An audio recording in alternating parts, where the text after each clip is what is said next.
Hey there, everyone. Welcome again to another session of Open Spectrum, and happy Dasera to every one of you who are watching from India. And if you're outside India, then hey, how you have been doing, everyone? How has the Hacktoberfest been treating you? And as you must have known from our schedule and from the thumbnail, today we are joining again with Siddhant Khisty. We are going to talk about introduction to DevOps and basic things. So let's go ahead and bring him on stage. Hey everyone. Hey there, Siddhant. How Hey you have been? Adarsh. I'm doing good. Just busy with a lot of stuff. Cool. And yeah, so we were together in the last time as well on Friday. And since then, how you have been doing it? What is up with you? Pretty good. Just I'm starting to write some actual code nowadays. So moving a little bit out of ops for a little bit of time. Just getting more hands-on onto development stuff. And yeah, this is the second time in Open Spectrum that I'm here. So sorry to bore you folks with me once again. I am pretty sure no one is getting bored, and like I cannot tell you how much knowledge you just like share with people. That is really interesting, and thanks a lot for joining again today and No worries, joining no worries. in this session with introduction to DevOps. And as you said, I already want to start talking about how much development matters in DevOps because you said so. But let's just wait a couple of minutes. Let our viewers join in, and then hey Nikhil, hey Shreya, hey Soumya. Hey Aaron, hey Shubman, Hey how are everyone. all you? And make sure to bring your questions in at the end of the session or whenever you want. You can just drop them in and we'll make sure to answer those. And yeah, I guess we can start now and let's Yep, just yep. go ahead and start. Just before starting, I want to mention that if you do want to ask questions, just drop them in the chat at any point in the stream. We are running on a little bit of a delay. I think it's about a 30-second to a 1 minute delay. So Hmm. just keep dropping your questions in the chat. I'll keep answering them as I go. I like to do my stuff in a Q&A format. So please don't let it stay rigid and just me talking and talking about the slides. All right. So yeah, Sure. let's share my screen. And while you're talking, I'll go off stage and I'll make some notes for myself. So Sure, on sure. the other side. Awesome. So let's get started with talking about DevOps. So right here, what I want to cover today is a complete newbie's guide to DevOps. So I want to talk to you about what exactly is DevOps, because what DevOps actually is quite misunderstood from what I have seen, at least among folks who are not actively involved in DevOps at a really, let's say, production scale. They often misunderstand what exactly it is, right? So I want to try and clear up some of those misconceptions. And if you have never heard about this term DevOps before, or if you don't know about it quite well, we'll cover that as well. So, a little bit about me. I'm a community manager at quite a number of communities. I'm also the co organizer for Cloud Native community groups for Nashik. Adarsh and I are from Nashik, so both of us work together in that as well. I'm a big geek for DevOps technologies and Linux as well. And I also have my own little community which is basically meant for folks who are really enthusiastic about tech, whether it's development, whether it's web dev, machine learning, whatever. We just have a lot of folks who love tech and they love working with tech as well. And yeah, this is my Twitter and GitHub. You can go ahead and follow me if you'd like. And with that, let's get started. So, first, before coming over to DevOps, let's talk a little bit about what stuff looked like before this entire concept of DevOps was introduced, right? So, first, you had your development teams. Now, we all know what a development team does, right? A development team builds up your entire application. They write the front end, they write the back end, they connect your code to the database, they make sure that everything is working in a very bug free way. If bugs arise, it's their job to fix it, build new features, and all that good stuff. All right. Now, once the application is actually built, how do your end users interact with the application? Sure, in terms of, let's say, a desktop application like um, Discord, for example. Discord gives you an application. You download that application and you run it on your system, right? Now that is one way. But how does something like Facebook actually run on the internet? You use your browser to access a front end for Facebook, right? Take Twitter, for example, take LinkedIn. For all these websites, you interact with the front end, right? In this front end, at the end of the day, it will talk to some server where all of its logic is written. That server may interact with one or maybe 100 different databases, right? So all that stuff happens. How does that actually happen? How do people implement all that? So for that, you have an operations team. The job of the operations teams is to grab this piece of code, piece of application which your developers have built, configure it properly, and deploy it on some server. Now this server can either be something which you have provisioned from a cloud like AWS or Google Cloud, or it can be your your home PC, right? So take me for example. I have I don't even know, I think a 10 or 12-year-old PC. I have made that my home server. On that, I just run a few example applications. I run clusters to play around with or whatever. So basically, a computer. You can convert any computer into a server, right? So anyway, enough about that technicalities. The point I'm trying to make is your developers build an application, they write the code and everything, and then you have this operations teams who handle how that applications gets deployed on this server, how it gets configured. And that's not the end of the story. There are more things about it as well, and that I'd like to talk about it later on. All right, later in my entire presentation. So we know that developers build your applications and these operations teams deploy your application, right? Now, where exactly does the problem arise? Why did something like DevOps need to be introduced? So the problem is uh, your development teams build something. All right, they've built it. And now let's say some problem comes, your operations teams have deployed it. Now let's say that some error comes in your application which is deployed on the server. Now, it is the job of the operations folks to try and fix that, right? But now, how are they supposed to know whether it's a problem of the deployment itself or whether the problem is in the code? Sure, they might be developers themselves, so they might know about it. So they can at least pinpoint the problem, right? So they will have a lot of tools and practices in place which can help them figure out what's the problem, and then they can either fix the problem themselves if the problem is with the server, or they can relay the messages to the developers. Now in this case, when they have to send a message to the developer saying that, hey, there is this bug in the code, please fix it, or hey, there is such and such problem inside the code itself, please do something to fix this. Now that is going to introduce a bit of a time delay, right?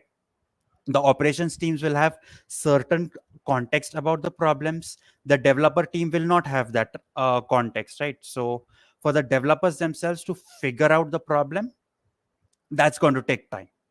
So this is where DevOps gets introduced as a solution. Now it's basically combining the roles of your developer and your operations people into one single role, and that is what we call as DevOps.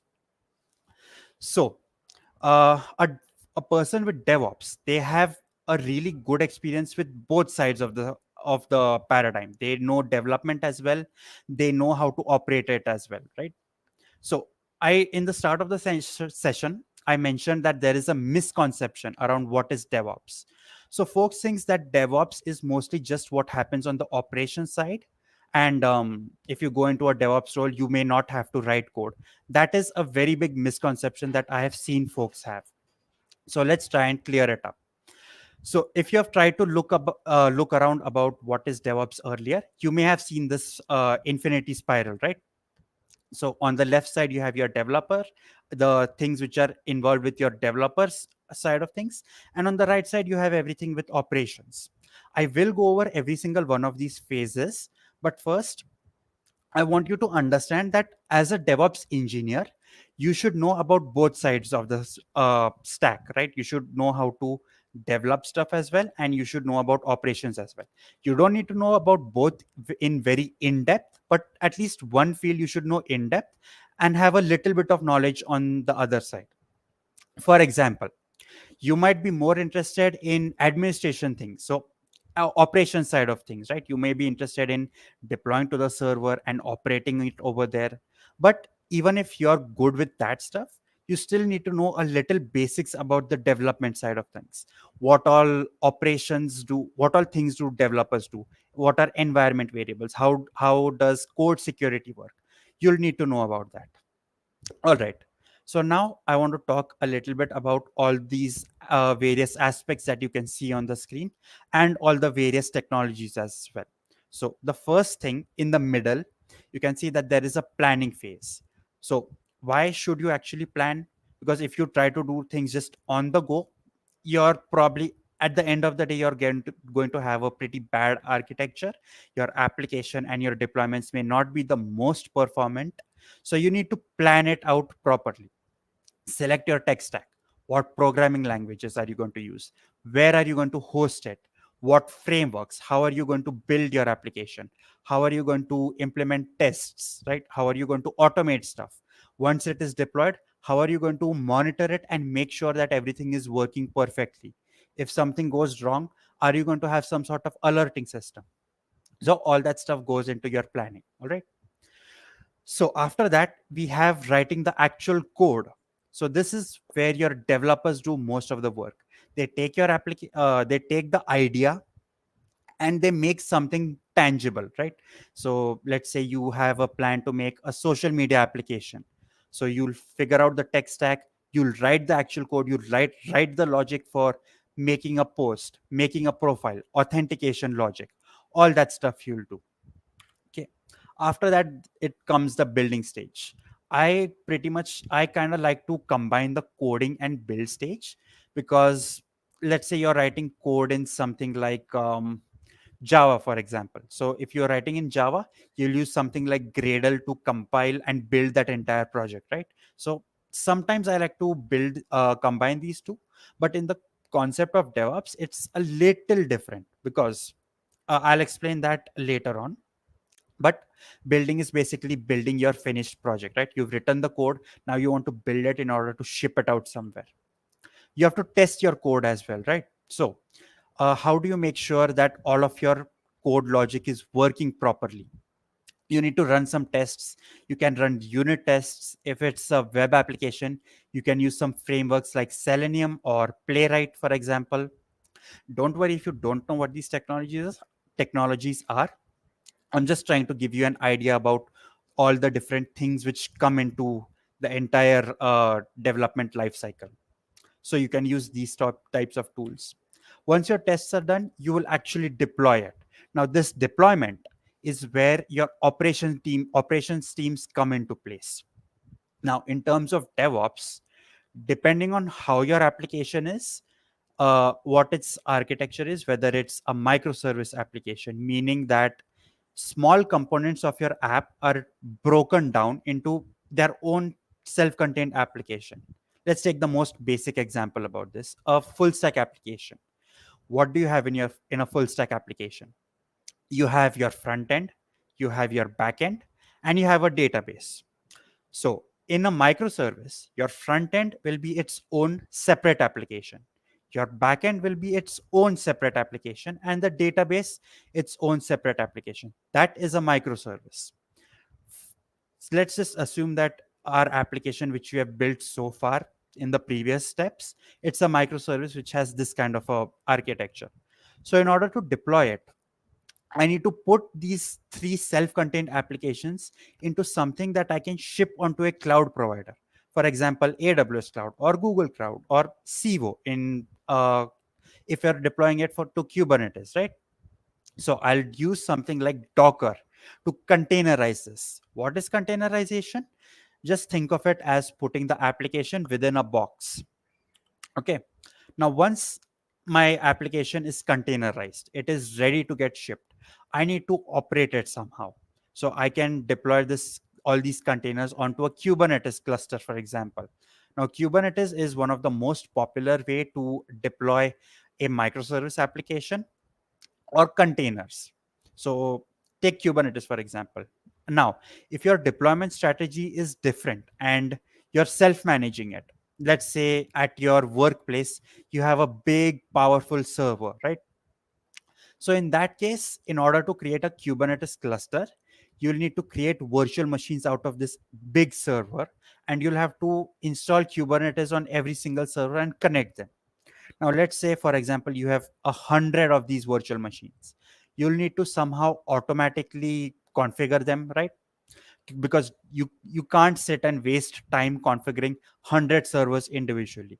Trust me, those configuring just one server manually can take you anywhere from 2 hours to an entire week or even more, depending on how complicated your configuration is. So in that case, you want to use automation tools. Now, tools like Puppet or Ansible are really great tools which let you automate this entire setting up process for virtual machines. So, if you have a bunch of virtual machines and you don't want to spend time manually configuring it, you can use these tools. All right, your application is deployed on a cluster. You have configured your virtual machines as well. You've automated all of that. Now, how do you know what is the health of the application or what is the health of your Kubernetes cluster? How do you know if there is some problem or not? And even if there is a problem, how do you pinpoint what exactly is the problem? So this is where monitoring comes into the scope, right? So we have many different tools. What I have listed on the screen is just a few. There are a lot more than these, but monitoring is something that is very important to have. Now, I'll talk about the tools and talk about what they do. This will give you a small idea about what all goes into monitoring. So first, let's talk about Prometheus, the top leftmost tool. That is the logo for Prometheus, right? So what Prometheus does is it sits inside your Kubernetes cluster or inside your virtual machine or any kind of a computer, and it just observes how much system resources are individual processes using.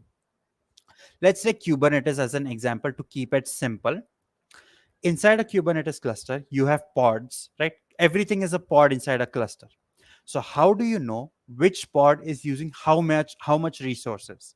So for that, we have Prometheus. It will sit inside your cluster. It will gather all those metrics. How much RAM is the pod using? How much CPU is it using? If you have a graphic card as well, how much of those graphical resources is it using? Right. And then what in a production system, you usually send your Prometheus data to a tool like Grafana. The top middle to logo, that is a Grafana logo. So Grafana just helps you visualize all these metrics. It gives you nice pie charts, graphs, all those things, and those are really helpful because Prometheus will just give you numbers, right? In order to make sense of those numbers and see data over a long period of time, you need to visualize it, and Grafana is a great tool for that. Then you have Open Telemetry. Now Open Telemetry can do a lot of things. It's almost become an industry standard at this point, but the basic thing which it does is it collects traces. Now what is traces? Let's say you have let's say you have two microservices. Now how much time does it take for microservice A to go and communicate with microservice B, right? So this entire time that it takes for this entire communication to happen is called a trace. Now in an actual production grade system, you will have much more than just two, right? So it could be possible, like let's take three microservices to keep it simple: microservice A, microservice B, and microservice C. Now, what the application does is service A talks to service B, service C goes and talks to service C, and then all that information goes back in the exact same order. Now, it's possible that there is a bottleneck at one of these stages. Now, if you don't have something like tracing installed already, like Open Telemetry, you don't have it scanning these traces, how much time it takes, it will take a very long time to debug this kind of an issue, to figure out where exactly is the performance bottleneck. So keeping something like traces is very helpful for that. Then next thing you have is Kibana and Logstash. They are kind of the same thing because they basically just generate log files for your cluster and aggregate all of them in one single place. So let's say your application has been running in a cluster for an entire month. How will you know, like, within this entire month, let's say you've got issues on two particular days. Now obviously you can't keep a memory, right? You can't memorize when exactly this application or this error happened or what it was.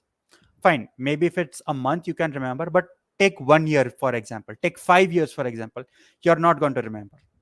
So for that you need some sort of a data store where you can store the logs and search for them in a very efficient way. So that's where tools like Logstash and Kibana help out a lot. So that's pretty much the entire thing we have in terms of DevOps. And now I'd like to take a Q&A about whatever questions you might have. Now, before it, just want to mention about automation. So you can, in DevOps, you want to automate as much of the process as possible, right? So usually your building and testing phases will be automated because you already have tools, and those processes are usually not going to change ever. For releasing as well, you can automate it because releasing is all about dockerizing it and pushing it over to the cluster. Now for operations and monitoring, you need an actual person over there to make sure that stuff is working properly. Even for planning and coding, you need actual people. Yes, there are tools like generative AI, chat GPT and all, but I think it is quite well established at this point that they are not going to replace developers anytime soon. But yeah, in DevOps, you want to try and automate as much as possible because once again, if you increase your scale, doing stuff manually is not going to be an option because you're literally dealing with thousands, if not hundreds of thousands of deployments and stuff every single day. Yeah, so folks, feel free to ask your questions in the chat, and I'd love to answer any questions that you have. Great, great, Siddhant. That was, a pretty brief thing, and I believe a lot of us at least understood what is the role of DevOps. Uh, meanwhile, when people are okay, so we already have our first question: is DevOps uses heavily Linux commands? Yes, the simple answer is yes. Now I'll go into the more detailed and complicated answer. In DevOps field, most of the things you're going to be doing is on Linux. Whatever you deploy to any sort of server, it's usually going to be a Linux server. Yes, you have an option of using a Windows server as well, but for like, I don't know the exact metrics, but let's say 80% of your servers are Linux servers. So it is very important to know Linux and these tools as well. Everything that I mentioned, Kubernetes, Ansible, Puppet, Chef, whatever else, Grafana, all of them are mainly designed to work well with Linux, right? So learning Linux is very important, and especially learning the internals of Linux is even more important if you care about performance. Yeah. Cool. Yeah, I wanted to ask you on what level should one be familiar with Linux? Like there, people start when people start DevOps, they need to start learning Linux and they need to get familiar with Linux. But at what point should someone consider, okay, I'm good with Linux. I do not need to go in depth. I do not need to go in even more configurations. I do not need to break even more Linux. And now I can, like I'm now pretty much done with Linux. At what level do you think will that happen? Never. Never. This And is not just the case with Linux. This is the case with software in general. The day you say that I am done, I don't need to learn anymore, your career is going to go on a steep decline. well, I'm that sorry, makes this is the reality because software is evolving every single day. People are building new features every single day. So you're never going to hit a point where you have just learnt everything. So you need to keep learning, you need to keep upgrading yourself. Now, yeah, Linux is quite well established. You're using almost the same stuff that was used in the 90s when the kernel was initially created, but still Hmm. things are evolving. You have new security stuff coming up. It's fine if you're not a security engineer, but it doesn't hurt to stay up to date with all these things. In terms of just getting started, if you can just navigate around Linux with using the command line, that is more than enough to just get started. You can keep learning on the go.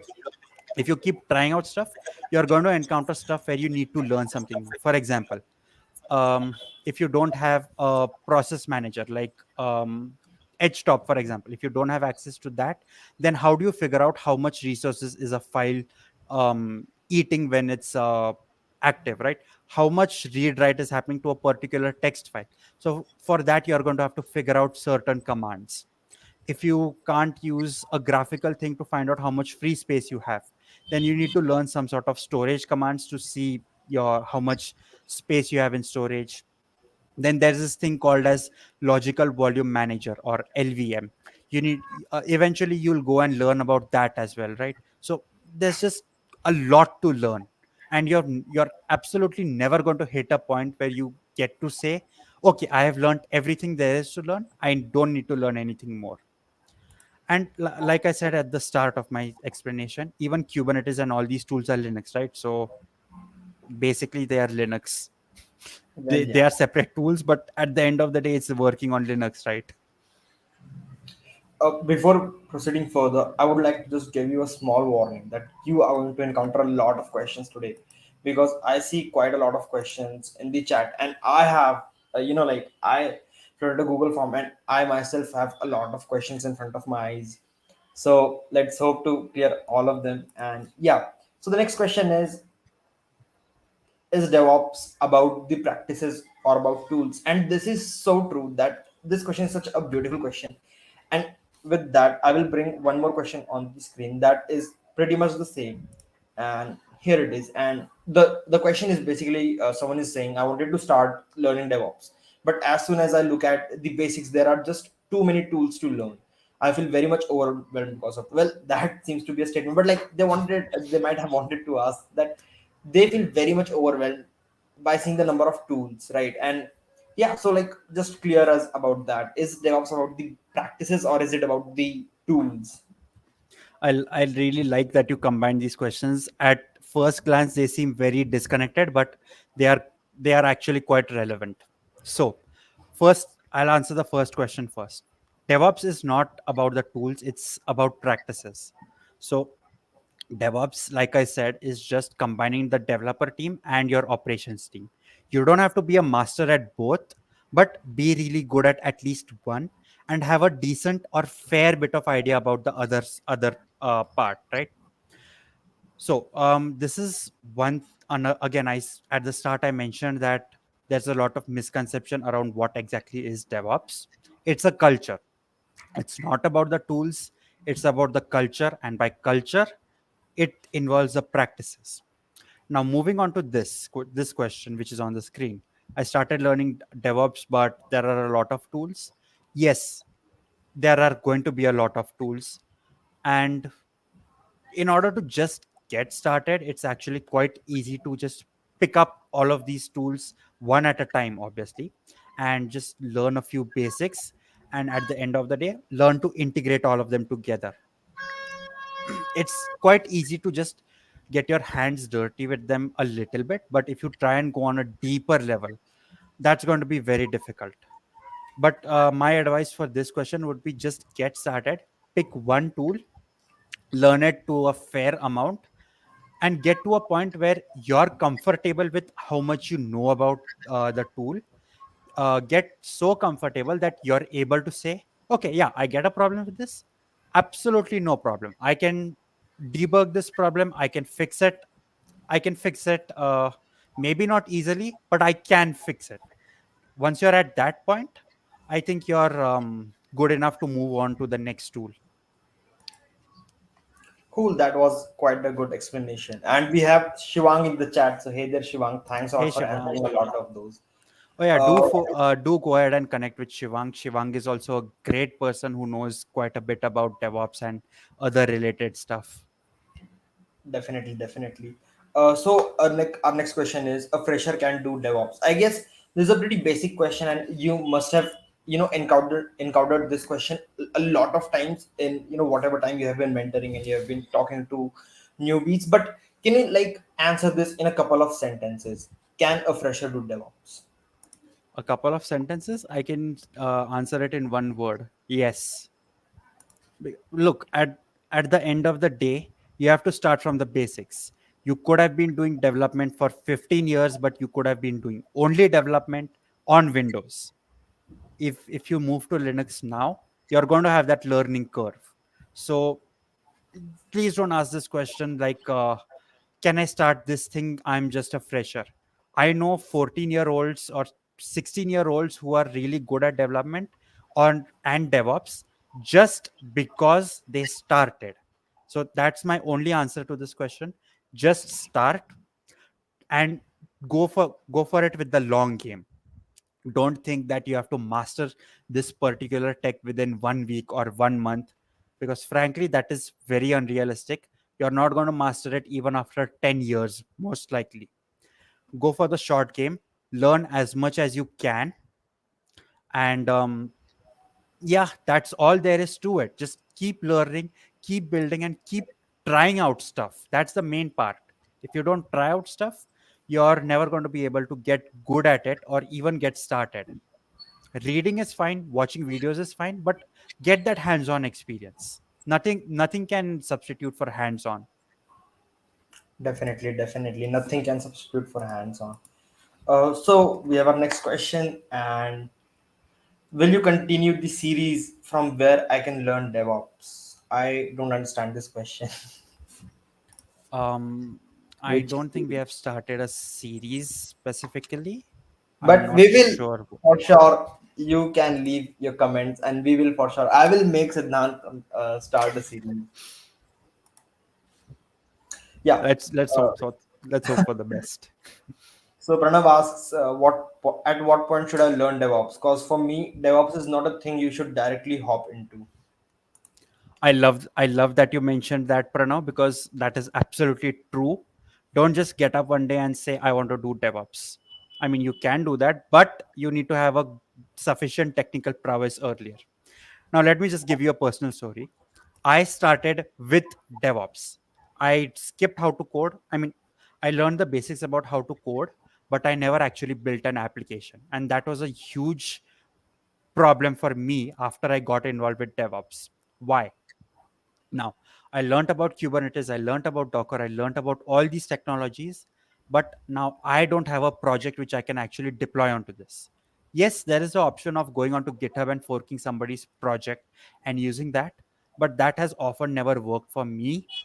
And that I'm probably going to blame it on the code itself. There is certain implementations in the code which just do not work in a microservice architecture, and I don't know about writing code enough to be able to change that architecture and make it suit my needs.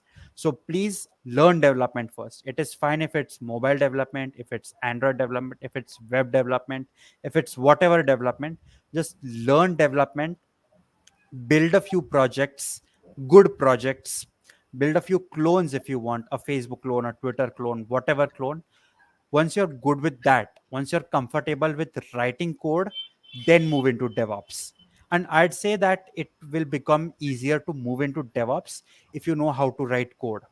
The only reason I moved directly into DevOps is because I had been doing that sort of stuff since I was a kid.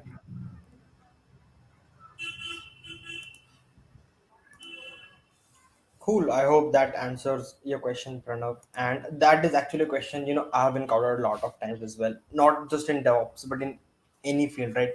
When can I start learning machine learning? When can I start JavaScript? And that question arises in almost every field. So we are done with most of the questions in the YouTube, and I have a lot of questions right in front of me. So let's just take those until someone asks a new question in the YouTube. Sure, And sure. and there are 15 people, 16 people right now watching this. So make sure to you drop your questions in the chat, and yeah, we'll answer them. So till then, Let me pick an example question that is a little bit funny, but I received a couple of questions like this.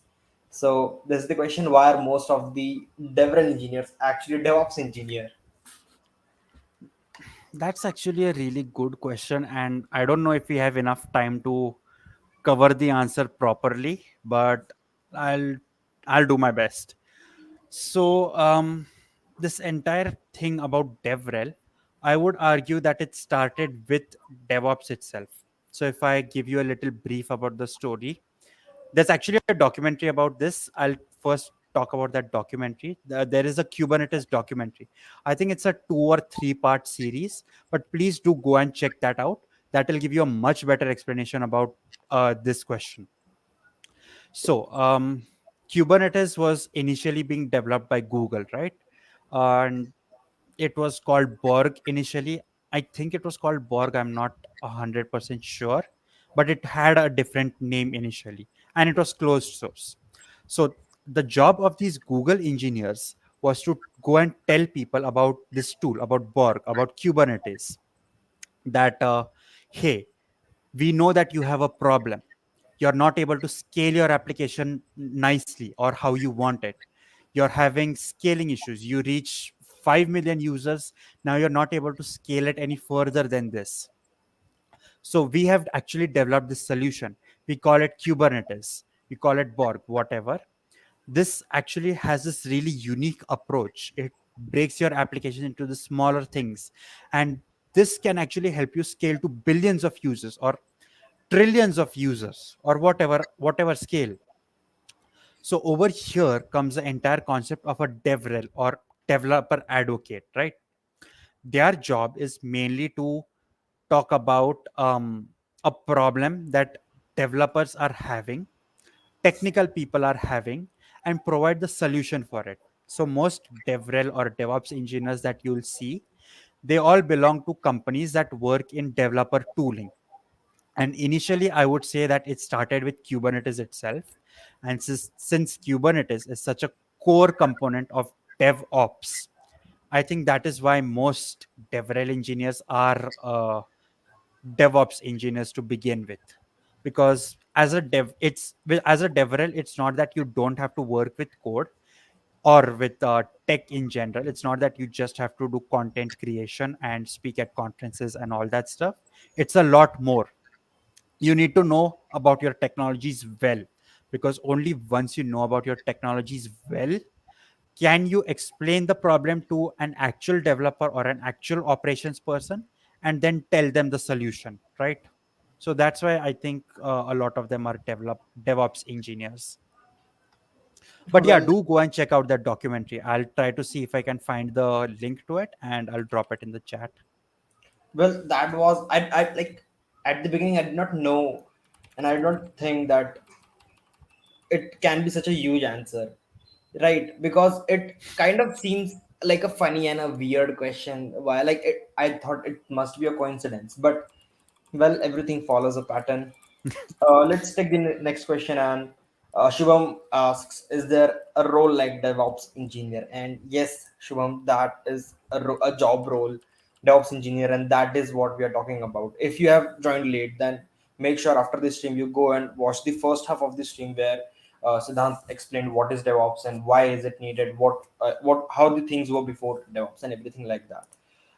The next question from Sumit is, what are the best projects for DevOps resume? And this is such a nice question because we have always heard things like to get a job in development side, you need to have some projects like first a streaming project, a media like YouTube clone type of thing, then an e-commerce project and stuff like that. And you have a couple of projects like that and you're good to go. So can you explain what are some of the projects that are like industry standard projects that every person, every aspirant who's aiming for a DevOps job role must have? Like he can have other projects, but that project is must. What is that one project you would say? A CI/CD pipeline. Now, I showed you the entire infinity spiral of DevOps, right? So just make a simple project, learn a little bit of development, and make an entire automation pipeline.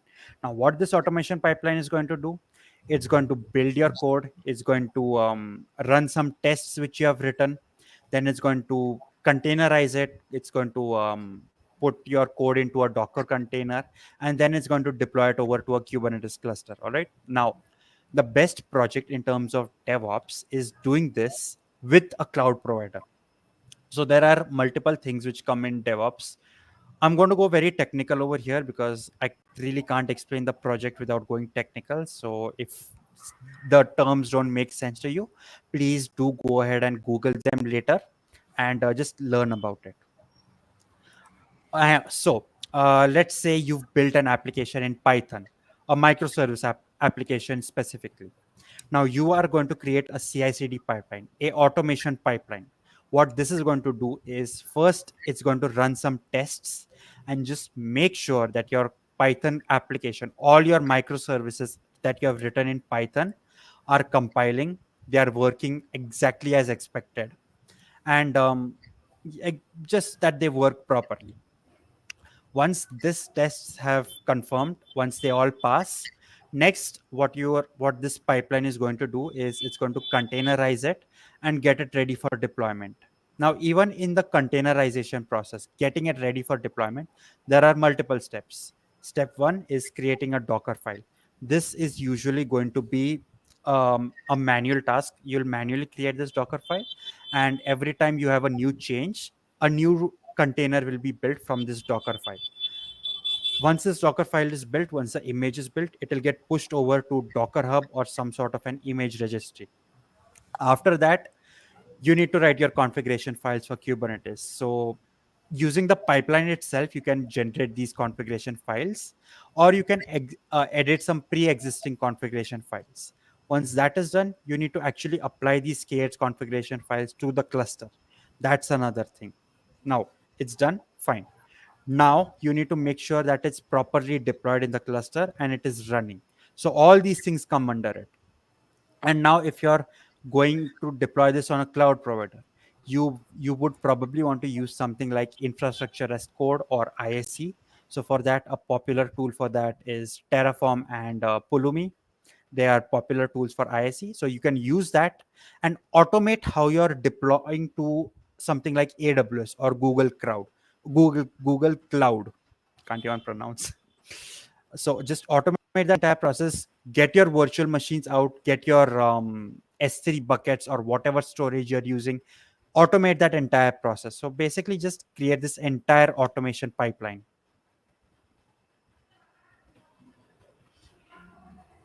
Oh yeah, and if you want project ideas, do go ahead and follow Rohit Ghumre on Twitter. He gives some really good project ideas every now and then. I'll drop his Twitter in the chat, and we can move on to the next question as well. Sure. Uh, our next question is Shivang makes a point on, is there a DevOps engineer? Question is, you are basically a software engineer, but just to stand out from the terms where we use DevOps. Okay, that is a little funny. And the next question is, so before taking another question from the chat, I have a question that follows up the previous question you answered, and that is, I've recently started a project and now I'm wondering at what part or phase should I bring in DevOps stuff like CI/CD pipelines. I don't know what phase your project is at right now, but you can bring it in since the very start as well. Once I'd say bring it in if you're doing a test-driven development. So you write your tests first, and after that you actually develop the application. In that case, I would say get your entire CI/CD pipeline ready in the start itself. If you're not following that, then get a CI/CD pipeline in as soon as your project is ready for deployment, right? So if you're doing test driven, then just make a pipeline for making checks on those tests every time you push your code to GitHub or any other Git repository. Write some tests and have it execute every time you make that push or a PR or whatever. So yeah, you can pretty much implement a CI/CD pipeline at any phase. Cool, cool. I guess that was a question I wanted to ask as well, because all the development going on with the personal projects and everything. I wanted to know at what point should I bring in what should I say, CI/CD pipelines and stuff like that. Mhm. Now the next question is, how can we make DevOps careers in Web3 or blockchain space? um the the exact same way you make it in any other field. I mean, I don't know what more to answer apart from this, because at the end of the day, Web3, blockchain, it's all code and software. It's going to have to be deployed somewhere. So, in the exact same way that you would make a DevOps career with web development or anything else.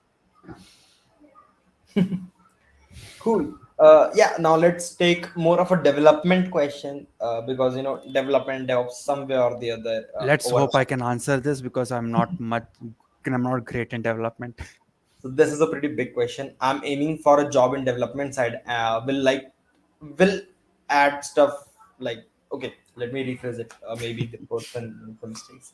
So I'm aiming for a job in development side. Will adding stuff like microservices and CI/CD pipelines help me get the job? Also, what are necessary and what are good to have for DevOps job? Like, what are necessary operations thing you should have in a project, and what are good to have operations thing you should have in a project to get a job in the development side. That's a great question. What is necessary and what is good to have? It's actually a pretty great question. What is good to have and what is necessary to have? I think that would more depend on what your role is. But since you're in development, let me focus a little on the development side. In development side, your skills are just going to be valued on how much code you can write, how well you can write your code, how performant your code is, your architecture stack. So know a little bit about different types of technology in development. Learn about something like REST API. Now there's a new type of API call as well, which is called grpc. Learn about that as well, and just all these development things. And I would say learn more about the microservices as well, because a lot of tech stacks, especially when you're working at scale, move to a microservice architecture. And when you're working with microservices, the way that you need to think about the architecture and how you need to implement stuff does change a little bit. So in a regular monolith, a front end to back end to a database, you'd probably use REST API. So you're using everything in JSON, right? That is fine. But when you come into microservices and you need a lot more performance, then you'd want to look into grpcs, which uses something called as protobuf, I believe. But it's basically a faster way to connect services together. And yeah, in terms of what you should learn about CI/CD stuff, I'd say just learn a little bit of the basics. It never hurts to learn more things, because at the end of the day, you're increasing your knowledge, you're increasing your skills, and that increases your value as a technical person, whether it's as a developer, whether it's as a operations, whether it's as a whatever. Hmm. I wanted to actually discuss a little further about it. On what level do you think having CI/CD pipelines will help me, like me personally or anyone else, get a dev job? It will, to be honest, because if you know how to write CI/CD pipelines, that means you know how to increase the speed at which you can write code. Hmm. Because you don't have to manually test it whether it's working or not. You write the code and then you let your pipeline take over. Your pipeline tells you if it's working or not, if you have created it properly. So yeah, it does help, to be honest. Why push the job onto a DevOps person itself, right? Because if you Hmm. can do it, it's obviously going to help you, because if you join a company, they will want to figure out how they can do stuff better and faster. And writing pipelines is going to enable you to enable the company to write code faster and better. So yeah, it will help. Hmm. Now more of a technical question. You can answer this, in like whatever time limit you want. You can answer this in one sentence, or you can go ahead and explain it quite a bit. What's the difference between monolith, monorepo, and multi-repo? Now these are all three very different things, and only two of them are related. A monolith is basically when you have one single application doing everything. So let's just take the classic example, a front end, back end, a database. A monolith is when all of these three things are one single application. These individual components cannot be separated. That is a monolith. A microservice is when these applications can be separated. So your front end is its own separate application, back end is its separate application, and database is its separate application. All right. Now let's talk about monorepos and multi-repos. Monorepo just means that your entire application code exists within a single Git repository. Multi-repository is the same thing as microservices. Your code is distributed across multiple repositories, and it can be beneficial depending on what scale your application is at. What's the size of your application? If it's like a really huge application, it has got 50 microservices inside it, then a multi repository would be beneficial, because then you're um, dividing the scope, separation of concerns, as web developers like to call it. Your one repository will contain code for your front end, one for your back end, one for something else, another for something else. So that just makes it a lot easier to work with. And monorepo just means every single aspect of this code is in one single repository.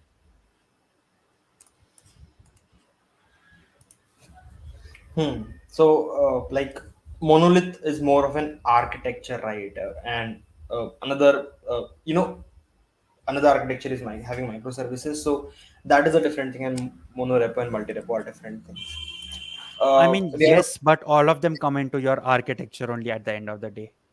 You'll see oh, multi repos more commonly in the scale of microservice applications, which are really huge. Take Kubernetes, for example. If hmm, you just look at the base Kubernetes repository, it is huge, but that is just one component of it. If you check the Kubernetes organization, there are a lot more components to Kubernetes, and that is what you call as a multi repo. The code for Kubernetes is distributed across many repositories. I can't tell you how many, hundreds probably. cool. So let's take our next question. And Deepak Reddy asks, "Hey Siddhant, hey there Deepak. I'm into DevOps since 1 year, and I am doing freelancing, open source contributions in DevOps tools like K8s, Argo CD, Prometheus. Does these sound as experience? Do they count it?" And there is a follow on as well. I've done around 25 plus DevOps project which can replicate dev stage production environments too. So basically, they want to ask. They have been doing freelancing and open source contribution. Like open source contribution definitely Mhm. counts, and I guess freelancing counts as well. But let them hear your view as well. I mean, why wouldn't they count as experience? You've actually gained some experience while contributing to these projects, while working on your freelance projects, right? Now, in terms of whether you can disclose what you did in those freelance projects or not, I do not know, but they do count as experience. You can add them onto your resume, especially under under your projects, right? So if you have done only open source contributions and never actually built a project of your own, then you can just instead of a project section in your resume, you can add an open source contribution and mention all the big contributions that you've done, contributions which you're proud of. Yeah. So they do count. But in freelance case, you need to disclose what you have done to see to make people actually see what if you have done something or not. Having private might not count because it a lot of freshers are kind of fake stuff. So you need to show them that you have actually done it. And let's take the last question. One thing about this I'd like to add: if you're doing a freelance project, um, try and see if your client is okay with you open sourcing the project, because then you can actually showcase it and people can see that you've done stuff. Interesting approach. I have personally never asked my client if I can freelance the project, if I can open source the project, but this is definitely I'm going to ask them the next time. Oh yeah, sorry others, I'm about to flood your DMs. If you folks want to get into freelancing or are a freelancer and want some tips, feel free to reach out to others. I know he has done some great freelancing work in the past. Thanks a lot. Thanks a lot, Siddhant. So let's take our last questions before we wrap up this session. And the question is, let me just bring it up. And yeah, I know the basics of DevOps, but cannot seem to start in open source, no matter how much I know. How do I start contributing in open source projects as a DevOps engineer? And this was actually quite a big question. I trimmed some part. So they also were asking that they feel like they have incomplete knowledge of DevOps, and they, it doesn't matter how much they learn, they keep feeling that, and it's more of an imposter syndrome for them right now. So like, how do they start in open source contributions, and like, how do they tell themselves, okay, I know enough and now let's just start? First thing, you're never going to know enough. So please get that thought out of your head. You're never going to know enough. You're going to have to keep learning every single day. Even if you're an industry expert, you've built Kubernetes, this is an example. If you were one of the founding members of the Kubernetes project, you're still not an expert. You still do not know enough. You're going to have to keep learning every single day. And I mentioned this in one of the previous questions as well. In tech, you're just going to have to keep learning every day, something or the other, because things keep evolving over here. Now, in terms of open source contributions with DevOps, you can find repositories which are using some sort of an automation tool, right? So you can check out the configuration files in that. You can add some test cases to that. Um, what else can you do? You can see their, if their deployment files are public. Usually they are not, but if they are public, you can inspect them. You can find out if there is some sort of something that lacks in them, and you can make a contribution on that.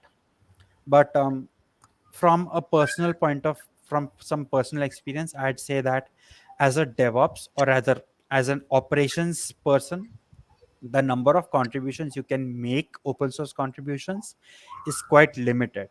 You'd rather be better off learning a little bit of code and then contributing to DevOps related projects. So I mentioned all these hundreds of tools, right? Ansible, Prometheus, Grafana, Kubernetes. You can learn a little bit of code and contribute in them as well. That would be an easier approach. There is a scope of contributing as an operations engineer, but it is quite limited, as I would say. But if you're making some personal projects, then in that case you can make the pipelines yourself. Cool, cool. I guess that was a pretty good explanation, and not just for this question, for every question you answered. uh, Sadly, we will have to stop right now because we have a time limit, right? You have some work to do as well, so I won't take a lot of your times. Hey, so everyone who's watching this stream, if you have joined late, then this is going to be available in form of a video recording, or like, you can just, after the stream ends, you can just rewatch it. Make sure to click a screenshot of us, me and Siddhant. Yes, and post it on Twitter. Make sure to tag Siddhant, me, and WeMakeDevs for stuff like that, for tweets and everything. I've shared the link to both of our Twitter in the chat, so you can go ahead and check that out. Siddhant has a YouTube channel as well and is pretty active on LinkedIn as well. You can get all the links of Siddhant in the description below. So go ahead quickly and check them out. Go connect with him on LinkedIn, follow him on Twitter, subscribe his channel on YouTube, because I believe he's making some amazing content and he's been sharing some amazing knowledge. Like, he has been sharing some amazing knowledge, so make sure to check that out. Make sure to post about this session on Twitter, and we will definitely see you very soon. And on that note, if you want to if you are a beginner in machine learning, and if you want to know more about machine learning and how machine learning and open source overlaps, then make sure to join our next session, that is on, what is today, Tuesday. Make sure to, Tuesday. yeah, make sure to join us in the next session that is going to happen on Friday, and it is about, where is my screen? Yes, and it is about empowering machine learning with open source, and we are going to have Karthik Rawat with us, who is a working member of TensorFlow JS and a GitHub Campus expert. So make sure to join us, and we'll discuss about that. We have a community call on Sunday with again Siddhant Khisty and me. So we'll be there discussing with every thing. If you have some more questions, you can go ahead and ask us there. And if you're watching this after the stream has ended, and if you're watching this in video form, then you can go ahead and connect with Siddhant, ask him questions on Twitter or on Discord, and he will make sure to answer this. We have had a lovely time. Thanks a lot, Siddhant. Do you have any closing remarks? Uh, I just say that this has been a really big question. You're never going to know it all. Just keep learning and get a lot of hands-on experience as much as you can. As Ashwin pointed out in the first stream of introduction, build what you learn and share what you build. That is how you grow and that is how you learn. Thanks a lot, everyone, and I will see you in the next session. Thank you and bye bye.